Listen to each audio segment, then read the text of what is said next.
sometimes we think God only uses the most qualified people, the loudest people, the strongest people, the people, with the perfect background. But God qualifies the unqualified.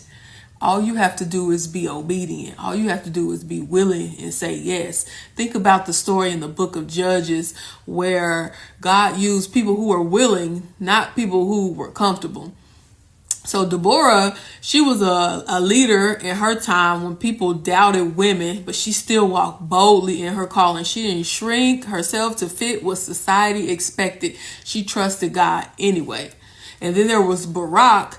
God gave him instructions to go to battle, but fear made him hesitate. He said, I'm not going without Deborah. And, honestly, a lot of us can relate to that, knowing what God has told us to do, but being scared to move. We get stuck. So, but yeah, even with Barak's fear, God still gave him victory. And then think about Jael, a woman nobody expected. Nobody was looking at her. Nobody thought she'd be the one to change history. But when the moment came, she was ready. She was willing. She stood 10 toes down and did what needed to be done for her people. And so that's the encouragement for today. God can use your courage, your obedience, and your imperfect faith to do something powerful. You don't have to be the most confident in the room. You don't have to have it all together. You just have to say yes.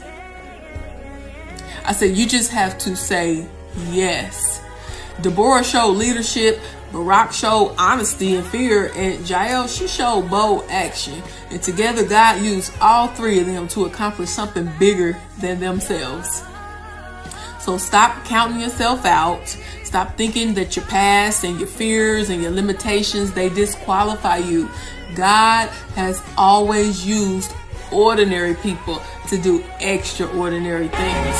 So the question is, will you trust him enough to move when he calls you?